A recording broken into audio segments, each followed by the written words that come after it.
That we live is a miracle, worth bleeding and breathing dust, enduring this pain, searing and blinding, all of it worthwhile, to give my ancestors lives beyond their graves. May this soul carry their shortcomings, the never-ending ache of longing, with unabashed pride. Hello, and welcome to the Avoiding Average podcast. I'm Susan Gates, an astrologer and transformation coach, and this is where we explore the extraordinary journeys of people who've stepped off the beaten path and embraced the unknowns. In today's episode, I have the absolute pleasure of speaking with Sarinea Meserkhani, who is an ethnically Armenian and German woman currently living in Byron Bay, Australia, after several years in New Zealand. She's a published poet and avid traveler and describes herself as a deep well of joy and sorrow in the shape of a human, which you'll see is so spot on based on our conversation. I was literally smiling the entire time I was editing this video because of how much I truly enjoyed this conversation and how much I enjoyed going to the depths that we did, where she shared about her experiences traveling and living abroad, her journey to becoming a published poet, and ties to ancestral grief and how that's influenced her today. She shares so much wisdom and gave me a lot to think about, so I know you'll get something out of it too. So without further ado, let's dive in. Hello, and welcome back to the Avoiding Average podcast. My name is Susan Gates, your host, and today I have another guest here with me, and I'm excited because we kind of found each other randomly online, which has been a great place to meet new people and see new things that other people are doing. And so today I have Sarinea Meserkhani. She is a published poet. And I really wanted to bring her on just to share a little bit more about her. She seemed really fascinating. And so, Sarinea, thank you so much for being here with me today. Thank you for asking me to be here with you today. A little bit about myself. I'm currently living in New South Wales, Australia. I've only lived here for a month, and I moved here from New Zealand, actually. So I lived in New Zealand for a couple of years prior to coming out here, but I was born in Toronto and raised in Los Angeles. So I have quite a varied background. And also culturally, my parents are of wildly different ethnic backgrounds. So growing up was interesting, to to put it lightly. Um, my dad's from a much more traditional Eastern culture. My mom was raised by very free-thinking, um, liberated German people who grew up in Canada. So she has a very North American perspective, but with a European flair. And my parents didn't always see eye to eye on what that meant for their children. So I had to sort of figure out of my own volition what it was that I wanted to be and how I wanted to move through the world, which I'd say I did rather well given the circumstances. Um, but I've never really felt like I belonged with any one group. And as a young person, that felt really isolating, but it ended up becoming my superpower because it means that I can relate to people from all walks of life. So I'm actually really grateful that that's how things transpired. Yeah. Oh, that's amazing. I feel like a lot of people who end up kind of walking the path of really truly finding their own unique way in life kind of come from that place of isolation in a sense. And so I would love for you to expand a little bit about, your childhood growing up, what average looked like for you and what it really meant to live a successful life, we'll say. Yeah, average in my household was basically not allowed. I was supposed to excel at everything. And that's a very Armenian perspective to have.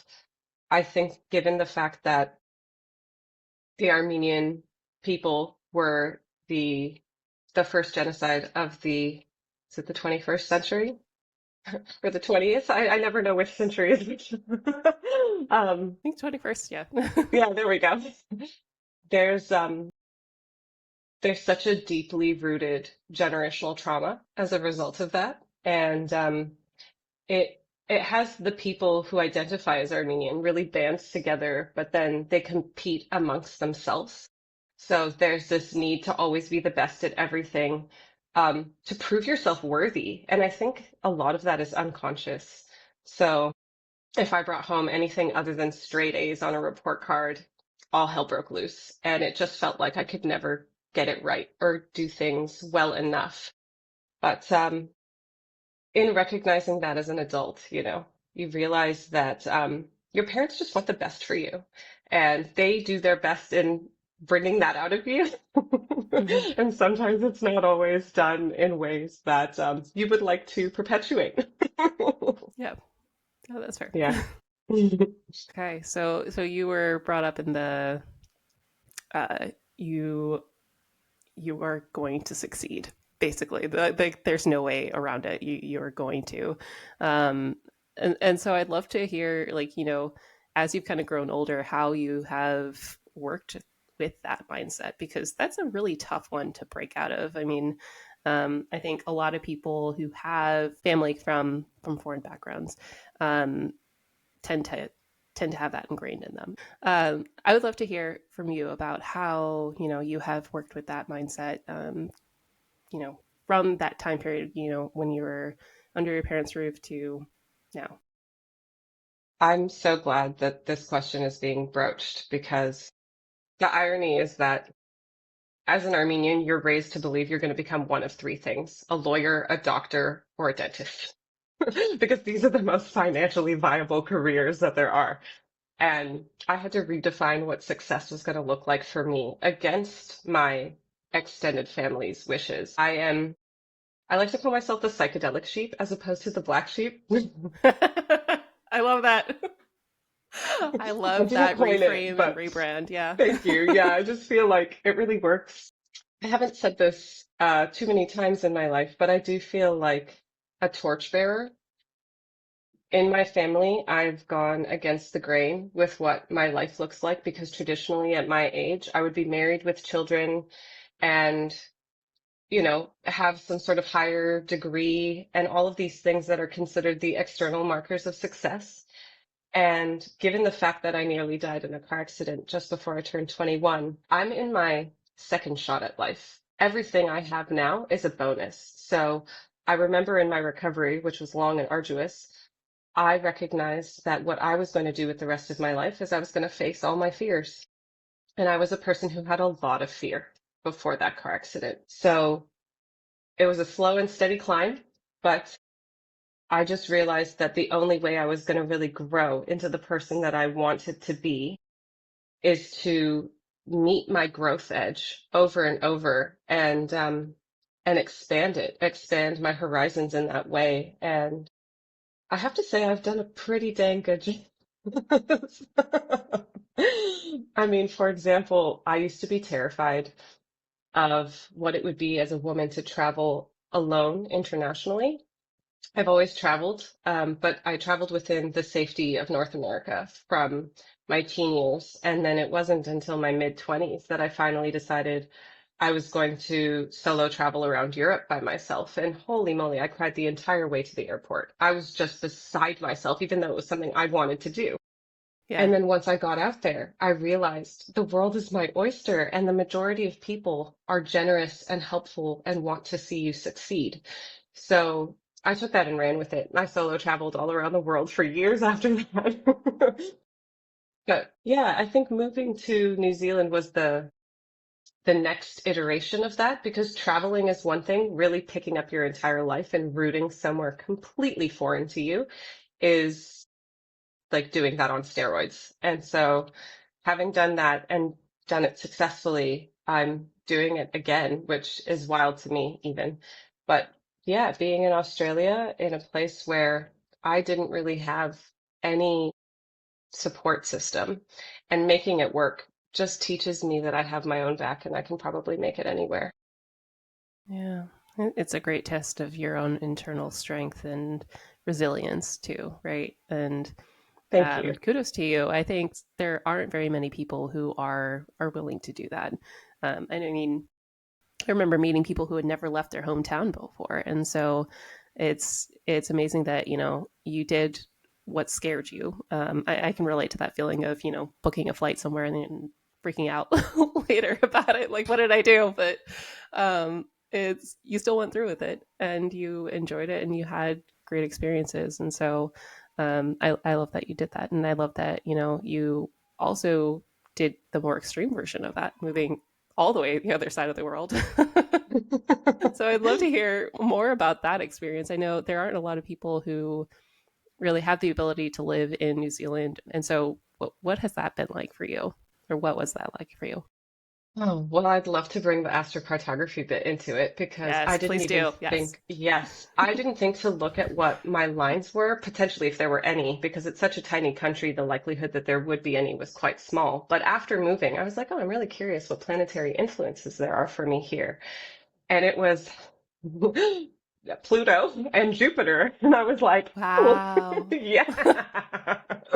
And I just went, okay, this is going to be the most transformational period of my life, as if I hadn't already had so many of those. But I've got a lot of Pluto in my chart. So a lot of death and rebirth has been a theme in my life. And so moving to New Zealand was the first time I ever felt like I had to be an adult. And that's so Mm, ironic to me because I was 34 when I moved to New Zealand. So I didn't feel like an adult for 34 years. really? Like that's wild. But it was because in the safety of Los Angeles, where I had so much family and I had my parents and my brother, I felt quite coddled and Okay. I never really had to push myself out of my comfort zone, really. I had all the material things that I could ever want, and I was still really miserable. So moving to New Zealand, I knew one person in the entire country of New Zealand. I mean, And that's more than I know. yeah, right, it is a quite far-flung island on the other Mhm. side of the Pacific Ocean. So I had to really make it work. But that one friend was my rock throughout, my friend Sam. And I built such a beautiful community in New Zealand. And that's what I'd always wanted and what felt like I wasn't able to achieve in Los Angeles.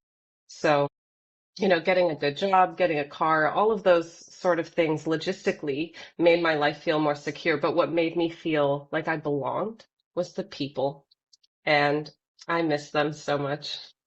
Yeah, yeah. I'm curious, do you know which lines they were for as far as like descendant or ascendant? Oh gosh, I wish I knew more, but no, I don't. Um, I have such a love of astrology and I'm still a very beginner. But as far as astrocartography is concerned, I would love to have a conversation with you outside of this about all of that. I think I might Yeah, me book too. you as well. I love talking about it. So, Yeah, it's exciting. It's really um, fun. yeah, I mean, it's fascinating though that like you look this up after you got there because I think a lot of people they look at Pluto lines and they're like, oh heck no, I'm not touching that with like a 10-foot pole. And so like you said that you had a whole bunch of death and rebirth cycles while you're there, which is very, Pluto. And Hmm. and so but I think on the flip side, I think depending on how you interact with it, like did you go into it willing to go through these death and rebirth cycles, or did you have any like wake up calls that were like, no, you really Mm. need to look at this? I honestly feel like that's been a theme my entire life. So I wasn't Mm, scared. okay. I shouldn't say I wasn't intimidated. I didn't think of Pluto as being my adversary. What I saw was I am going to have to step up to the plate in a lot of ways, unbeknownst to me.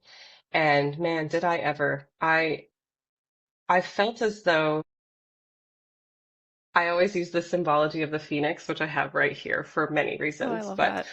yeah, I had to grow my wings again. Like I had to figure out how to be me again. Because initially I'm just going to give a PSA. Don't move somewhere when winter is about to descend upon that place because it set me up for such a hard time. I'm trying to build community, but nobody really wants to leave their houses, or everybody's flown abroad to where it's warmer. So it felt like I was really on my own and I was trying to figure out a new country. And mind you, LA doesn't really get cold, so I also wasn't prepared for that. And after the seasons changed and everybody told me, don't worry, summer here is amazing. And sure enough, it was. But I had to get there. I had to actually hold out for that because up until that actually took place, I was asking myself if I had made the biggest mistake of my life. and was debating going back home. And I'm really glad I didn't. It was really worth weathering the storms, both literal and figurative. Yeah. Yeah. Oh, that's funny. I think when I think about Australia and New Zealand, I don't even think about winter. I don't know why. It's like that doesn't exist to me just because my Right. mind immediately goes to the outback with kangaroos and stuff. Absolutely.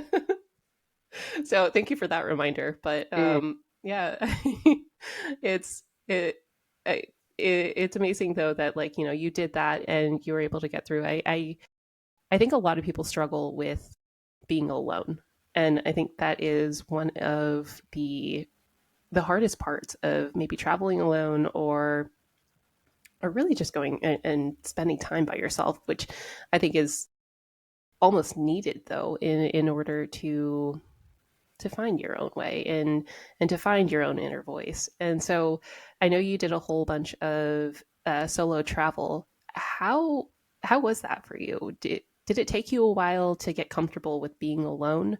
Um, and and did you feel like it was easier to connect with your own intuition after that? Oh, great questions. Initially, when I started solo traveling, I was afraid that people would dislike me as soon as they heard my American accent. I was Mm, really worried that people wouldn't want to help me or would just dismiss me because I imagined that I was a walking representation of a government that wasn't necessarily a reflection of my own values. And I very quickly found out that that wasn't the case, but it took me having to actually go out into the world. I remember I arrived in Vienna and I had booked what I thought was like a backpacker's apartment because I found it on Hostel World, but it was just some random dude's apartment that he was renting out on this app. And that really freaked me out because I don't know him. I don't know how he's vetted. So, I had a hard time leaving the apartment because I just felt like he could come there and rifle through my things. So it took me like 2 days basically to venture out into the world because I just felt like I needed to batten down the hatches and protect myself and my stuff. It was so strange. But it was also just the framework that I was working within. I was worried because I'm a woman traveling alone. He'll know that, or I thought he would know that and mhm, take advantage. And then I went to the train station across the street finally and got some food and, started talking to people and realized nobody could care less that I came from the States or where my accent was from. And started to really, make connections. And then it felt like the whole world opened up to me. And my intuition, I love that you asked about intuition because I think I rely really heavily on my intuition now, especially. I used to feel like my relationship to my intuition, it was very much there, but I wasn't necessarily able to decipher the signals that it was giving me. So I've had to mhm. understand the language of my intuition over the course of my life. Funny how you can like not understand your own intuition's language and way of communicating with you. Like we're such multifaceted creatures that we're still getting to know ourselves as our lives unfold. Um, can you remind me exactly what the question was around intuition so that I can answer it properly? Yeah, I guess it was along the way where, you were traveling by yourself. How did that kind of unfold for you? Like, how did you start to pick up on those signals that, you were getting from your intuition? I'm a big believer in synchronicity. Me So too. when synchronicities crop up, I'm like, that's it. That's the universe going, hello, I need your attention over here. And I notice that when I'm not in a great state of mind, I'm having more trouble picking up on the synchronicities. And when I'm really open and when I feel really connected to myself, I can then feel more connected to the world around me and see those little winks from the universe like, hey, over this way. So synchronicity has played such a huge part in my life, to be honest. And it was on my first, I haven't trademarked this or anything, but I call it my solo YOLO Euro trip. That was the first one. I love that. Yeah. On my first one is where I met my friend Sam, who was living in Berlin and we happened to meet each other on a rooftop of the building that we were both staying in. Had I not met that individual, I would never have moved to New Zealand. So it's just funny how you can't know that a connection or crossing paths with somebody is going to change your life fundamentally down the road. But it changed everything for me because he made it possible for me to live in New Zealand. And all these friends that I have in my life now, all of these connections and feelings of lifelong friendship come from that one chance meeting, which is just astounding to me that life can even work that way, but it does. Yeah. Oh, I love that example just because I feel like my life has been just a winding path of I don't know what the heck is coming next. And so that's such a great example of that though, where, you know, we really don't know what's going to happen next. We can plan and we can have goals and set them and try to go after them, but ultimately we have, you know, only a little amount of control over what actually happens. And so New Zealand, I guess, wasn't anywhere near your radar back then, was it? Not even. It was always a place I thought I would travel to, but not live. Mhm. So, what inspired you then to move to New Zealand? The level of unhappiness I had living in Los Mm-hmm. Angeles. Honestly, I tried moving Mm-hmm. away multiple times prior. I had tried moving to the Netherlands because I spent a lot of time in Amsterdam, but it turned out I was no longer a European citizen because I'd become a naturalized American. So the German consulate confiscated my passport, actually, when I tried to renew it. That was fun. And then I tried moving back to Canada, actually. I was going to move to a really beautiful mountain town called Canmore in Alberta, but the pandemic descended upon the entire planet, and it was like, you're not moving anywhere. So Mm-hmm. I felt like these doors got slammed in my face. Probably, and I only realized this in retrospect, because I was meant to go to New Zealand. But when Sam first said, "Hey, I think you should move to New Zealand," I thought, that is an absolutely cockamamie idea. What are you talking about? Why would I move to New Zealand of all places? That's so odd. And then Yeah. as time progressed and I found myself unhappier and unhappier, it was actually my 34th birthday. I woke up and called a friend and I told her, I'm so miserable. I don't want to live anymore. And she said, "What made you happiest this past year?" And it's so weird, but it was an ad on Instagram for a job where I would have been, if I had gotten it, the brand ambassador for some company. And they had offered that you could live in Australia and New Zealand with a camper van that they provide you as long as you do social media brand ambassadorship for them. And I was like, Mm-hmm. that thought of getting that opportunity was the thing that made me happiest this year, which is Mm. so out of left field. And she just said, you probably don't need that job to go. You should look into what it would take to immigrate. And sure enough, because I'm a Canadian citizen, I was able to get a working holiday visa. And I was just within the window of time that I was able to apply and still be eligible. Yeah, That's amazing. isn't it? Synchronicity, right? Right. And the other ironic thing is that the timeline for New Zealand and Australia is just slightly different. So had Hmm. I come to Australia first, I would never have been able to go to New Zealand. But because I applied to go to New Zealand and then I applied to come here on a working holiday visa and they give you up until the day you turn 36 to apply for that as a Canadian, I was able to do both, which is just unbelievable. So I Yeah. feel really, really fortunate. Yeah. Oh, that's so cool. So, how you said you're in Australia now, right? You I said am. Byron Bay, is that right? Yes, that's right. Um, how has that been compared to New Zealand? It's interesting. Where I lived in New Zealand is called the Byron Bay of New Zealand. It's called Mount Maunganui, and this really beautiful beachside town. Surfing's a really big part of the culture. There's a bit of tourism, so it's an adorable, lovely, but quaint place, especially coming from LA, where I could go to a concert every night of the week, you know. I really struggled to not have that available to me where I was living. But I decided that I wasn't ready to move to a major metropolitan area coming to Australia right away. So I thought, why not go to Byron Bay if everybody says Mount Maunganui is just like it? But it is a bit more populated. There's a bit more happening here.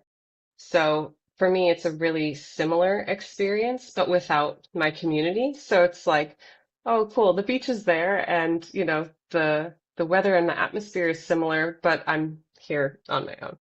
So getting Hmm. used to that and just learning once more how to be my greatest company is what I'm learning while I'm here. Yeah. Oh, that's fair. Well, you haven't been there that long, right? You said No, not at all. It's been 5 months? just over a month. And I spent the Okay. Okay. first week in Sydney, so I haven't even been in Byron Okay. Bay a month yet. Okay. So still kind of getting your footing for the Yeah, area that you're in. And so that's fair. What I'm curious though, like what the astrocartography line, like what the difference is there for you.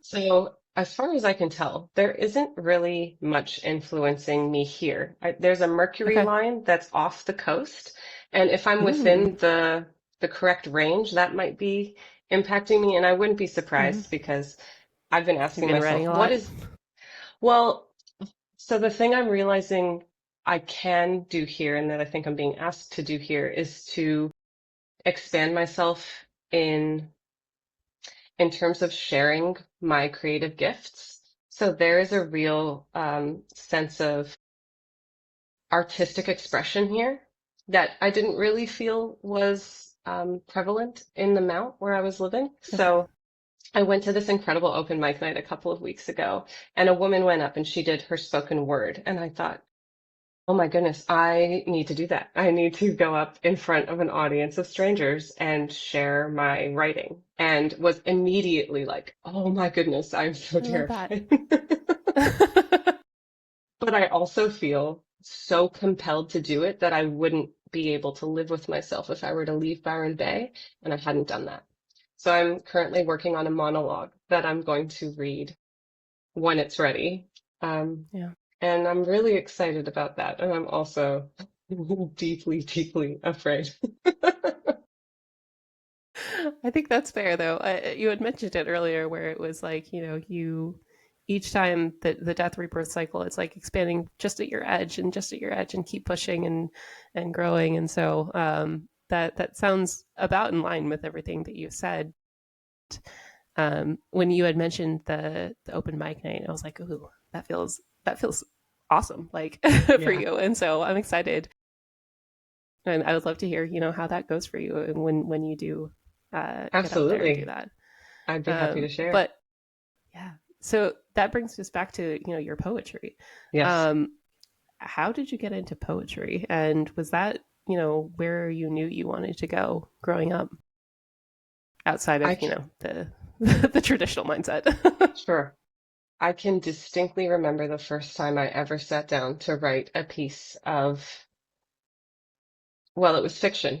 I was about 9 or 10 years old, and I decided that I wanted to write a story about a little girl who was homeless in a train station because her father was an alcoholic and she had essentially been left to her own devices and had to fend for herself. What inspired a 10-year-old to write something like this? I don't know, but I Yeah. wrote a short story.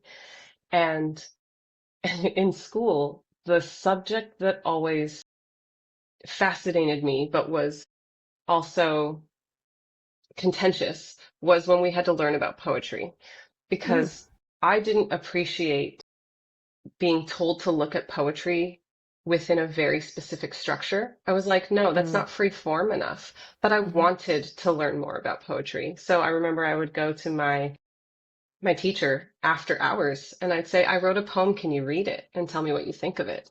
And she gave me her honest feedback and she said, I think you should keep going in this. Had she not said that, I don't know if I ever would have taken the leap, but I started to write more and more poetry and my first poem got published at 16. I know. Wow, that's amazing. It Oh was. my It felt gosh. really gratifying. Yeah. Yeah, and it was about heartbreak, but the irony is that the person who I was heartbroken over was definitely not worth all of this energy, but I'm so They never are. grateful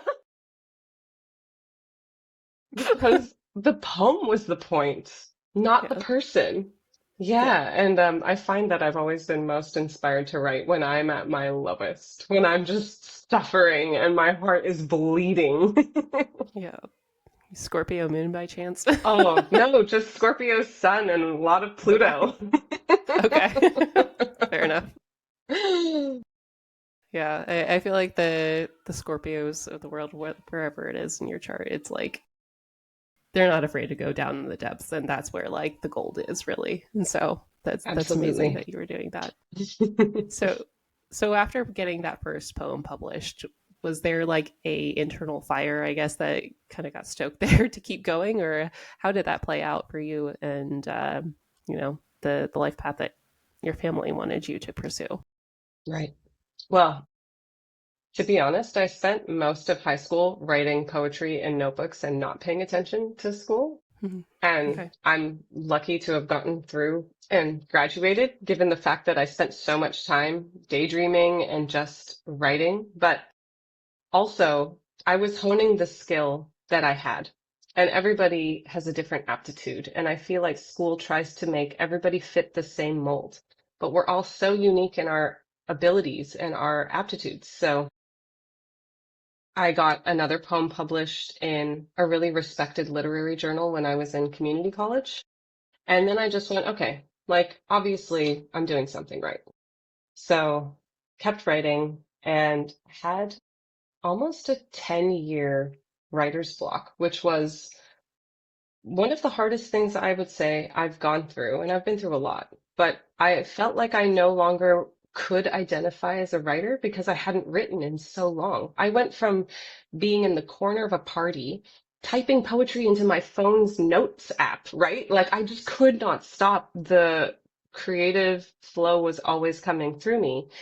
And then I had a relationship where my partner became my muse, and when he and I broke up, I just felt like that river was dammed up and I wasn't able to access it again until the next time I got my heart truly broken, which was only a few years ago. And I wrote a poem shortly after that breakup, just in the depths of grief, sent it out, and it got published immediately. And I was just like, oh my gosh, I'm back. That What must are have the felt so good. chances? Like after that, I don't know. I don't want to call it a dry spell. Like Essentially. the yeah. It felt incredibly validating. But the other thing that I was a bit worried about is, am I only able to write from a place of grief? Because I don't want to just be grief stricken at all times. I want to be able to touch joy and spend time with celebration and be able to write from those places as well. But what I've found is I don't need to be in the thick of grief, but I can meet grief. I can channel it and write from other types of grief like ancestral grief. And the most recent poem that I got published is about ancestral grief. Yeah, I read that one. That was powerful. I will be the first to admit that I'm not 100% familiar with the Armenian genocide and what's going on in Armenia right now, but I have heard little bits and pieces, and so I I would love for you to expand on that as well, just because that is such a huge part of who you are, as well as the last poem that you published. I would love to recite that poem if you're open to it. Yes, And then I yes, can go please. into, okay, great. I'm glad I came prepared because I wrote it down. Yay! Awesome. All right. So the poem is called Armenian. That we live is a miracle, worth bleeding and breathing dust, enduring this pain, searing and blinding, all of it worthwhile. To give my ancestors lives beyond their graves. May this soul carry their shortcomings, the never-ending ache of longing, with unabashed pride. My ending, may it be a good death, to be emblazoned upon the quilt of memories my grandchildren won't be able to touch, yet will have woven into their tendrils of hair, so close you can feel it brushing your cheek. Stories, songs, sung in a tongue they've never heard and never learned. Their eyes bright with a past they can't recall.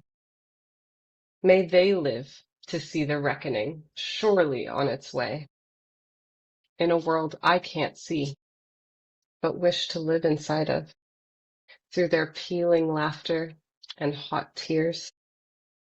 My love, my sacrifices have always been for their benefit. This torch will light a different path, and together we will dance along it. Thank you for allowing me to read that. Yeah, thank you for reading that. I think it hits a little different, having the author write it and have that passion that comes along with it. I mean, I think I could feel it when I read the poem, but I think it's different. Like when you started reciting it, I was like, ooh, I'm getting chills. Mm, I appreciate that a lot. Yeah, it's it's an amazing thing to consider. I think the challenges, the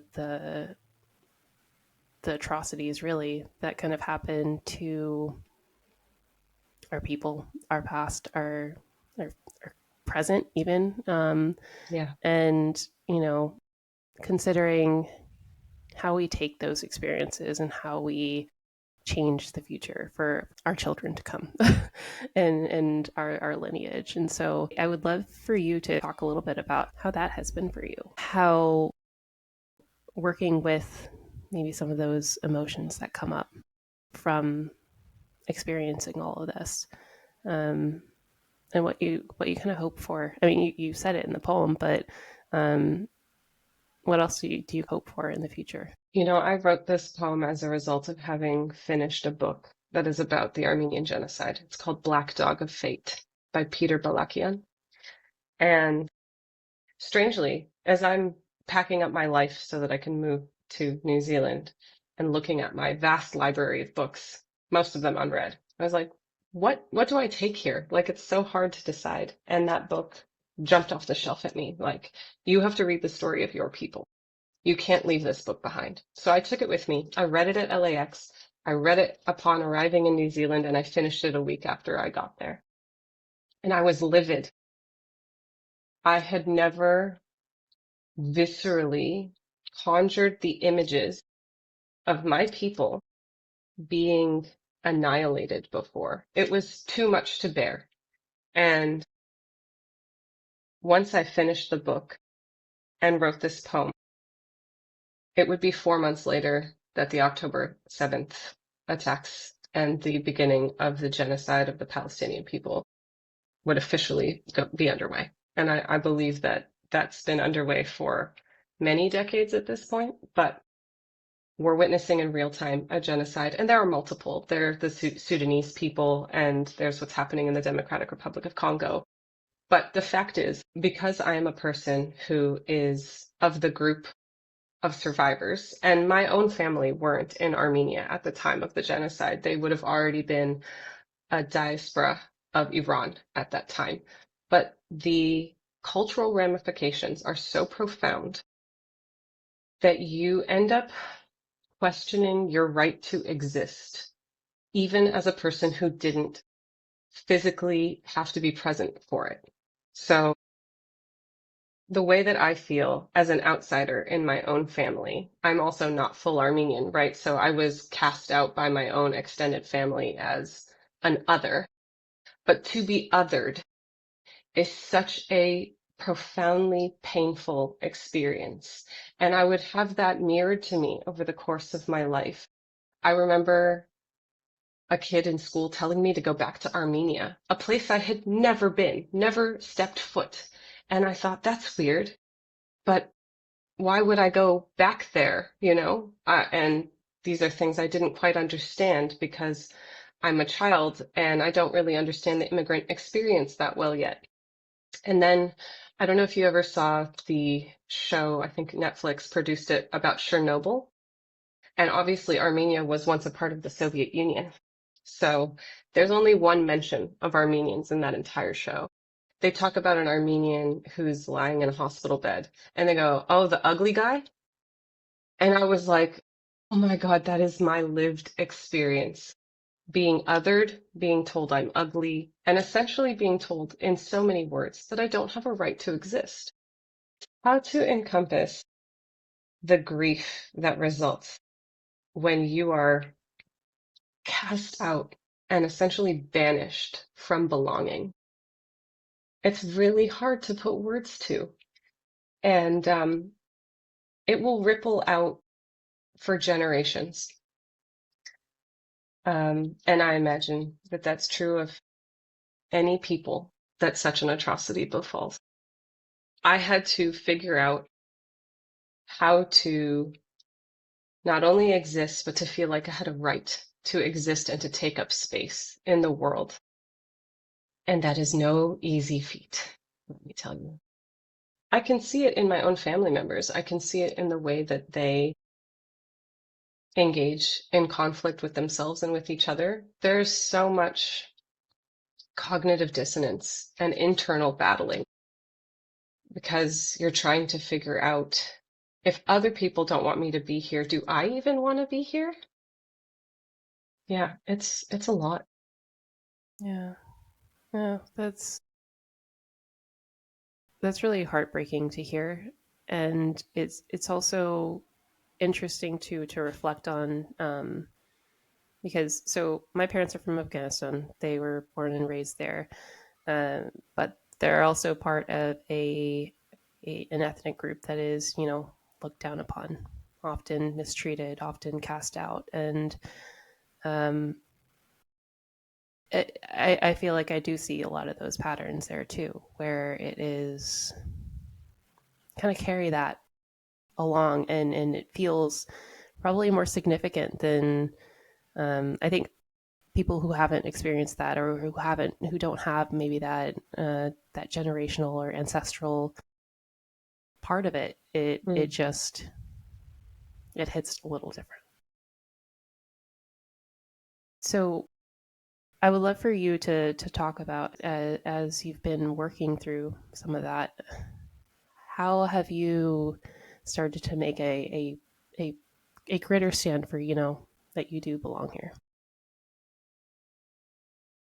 I think recognizing that my dreams are worthwhile and going after them, regardless of whether or not they're considered culturally appropriate or societally appropriate. Um, I feel very much like I exist for a reason. And I feel as though my life reflects that back to me in really beautiful and profound ways. But the number of years that I spent suicidal is nothing to scoff at. I spent, I want to say, the first time I started considering it was 13. And I only really truly stopped when I was 35, which is a year ago.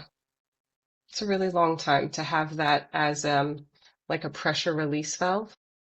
And I'm so grateful that I went through therapy and had a really incredible therapist who helped me understand what suicidal ideation really is. And what it is it's like an escape route to make the circumstances that you're having to exist within and survive within a little less loud. So you tell yourself, "Oh, I've got my escape route. I'll be okay." But how many kids and adults end up taking that escape route? And it leaves a hole in the fabric of existence, the shape of that person. Everybody left behind are the ones who have to tend to that gaping wound. I find a lot of joy and purpose in my relationships. I find I'm a person who prioritizes my relationships more than my passion projects, more than my hobbies, because people matter to me more than anything else. And those people show up for me in ways that I can't even foresee until the moment arises when we need each other. And I've been telling people for a little while now, I think the most radical act that you can take is to get to know your next door neighbors and the people who live on your street. Because the way that we live is so unbelievably unnatural in the history of humanity. We lived in tight-knit groups of our kin. Our extended kinship network was made up of family and then people who were sort of adjacent to family, right? And now we live in these huge swaths of strangers. No wonder there's a feeling of inherent unsafety because you don't know the person you live next door to. But if you did, wouldn't you feel a little bit more like, oh, I I know who I can go talk to. Oh, my lawnmower broke down. Let's go talk to Joe and see if he's something, you know? I don't understand how the cult of individuality has taken hold of us so strongly that we feel awkward going and talking to the person that we live literally a handful of feet away from, but we aren't really impacting each other. And we could be, because I think the time is going to come to pass, probably in our lifetimes, where, I mean, you saw it with Asheville, North Carolina, with the huge floods. In a crisis like that, or even the Los Angeles fires, all of a sudden, your autonomy is stripped from you, and the people who are in your vicinity are the ones you're going to have to band together with and face the crisis head on. So just getting to know people that you would ordinarily just walk on past. I think that that's really going to benefit everybody in the very near future. Not to be a disaster, you know, like I think that we're already seeing the effects of the climate catastrophe and we can't put our heads in the sand any longer. I think that we're all going to need to become more tight knit than we've ever had to be in our lived experience very, very quickly. Yeah. I think you are right that that is a rather radical act. I don't know. I mean, I'm guilty of it too, to be completely honest. Like Sure. I kind of, I go home, I stay at home, I'll say hi every once in a while, but I don't really truly get to know them. I don't even think I know most of my neighbors' names. Mm, Um, I think you're right. There is that hesitation or that fear of really, I don't know, of not really being truly comfortable where you are in a sense. It's like your house is your fortress in a sense too.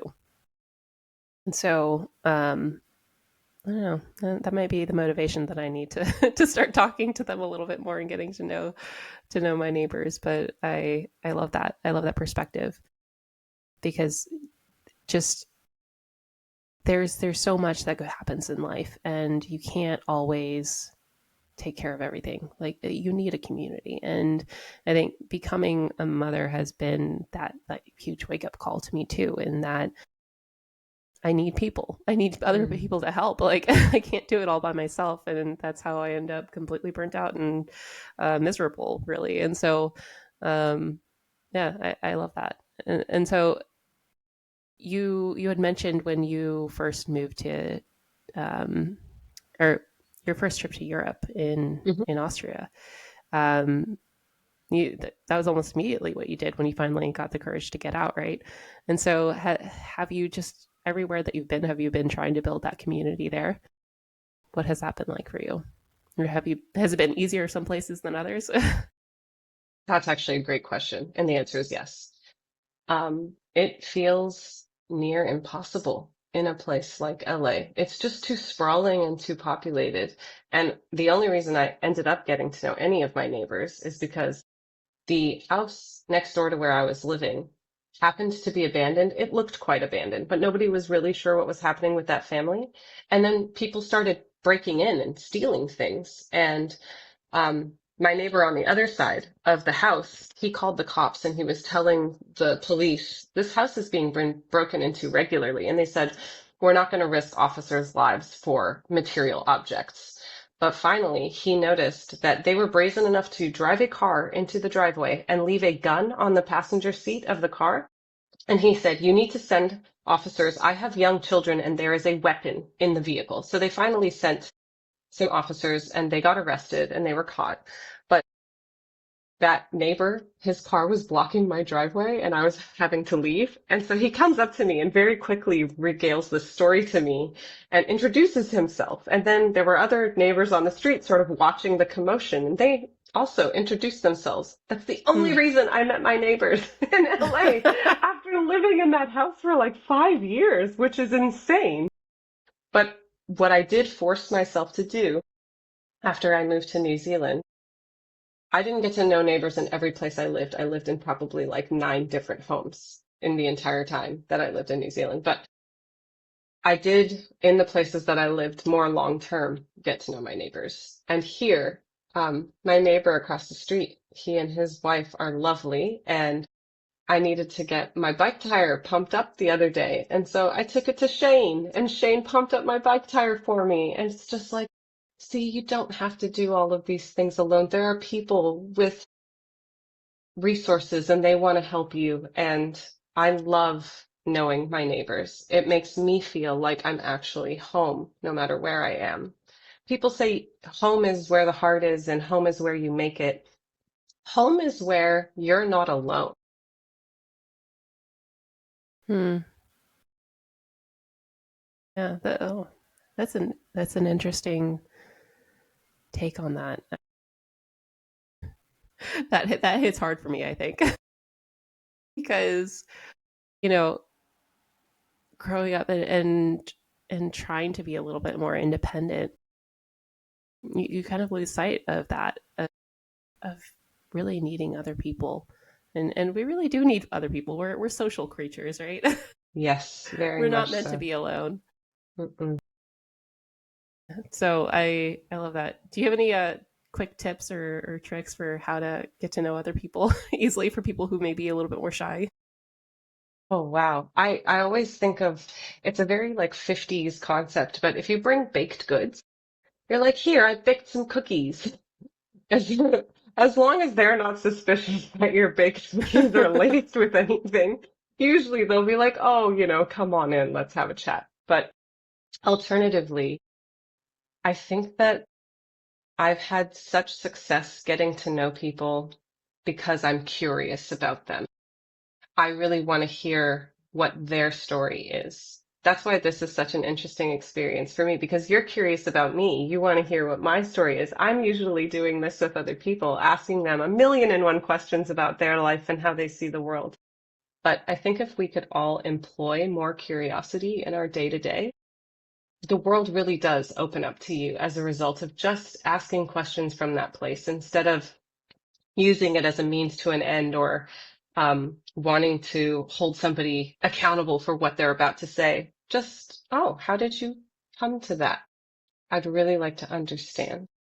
I think the world is a beautiful place, but could be even more beautiful if we were all looking through that lens, since it's such a fractalized experience, this life. We get to put on different types of glasses and see the world through different lenses. And that's the one where I think we have the most potential for profound positive impact. Yeah, I agree with that. I think there's a lot of polarization in the world right now, and it's very easy to get caught up in one side versus another and whatnot. And there's always more to the story. There's always more to the story. And if more people would be curious about it and be willing to talk about it, you usually find that there's more in common with people than you'd think. And so I love that advice. Sorry, this has been such an amazing conversation. I'm so glad that we were able to meet and that we were able to have this conversation and you to share your experiences. I definitely will be keeping in touch and seeing where life takes you because um, I think you're doing great things. And thank you, thank you for being here. Thank you. You're doing great things too. This has been such a privilege. I so appreciate this, and I can't wait to be in touch again. You're a really wonderful person to have a conversation with, Susan. Likewise, likewise. Well, Sarinea, if anybody is interested in keeping in touch with you or following you along in social media, how could they find you?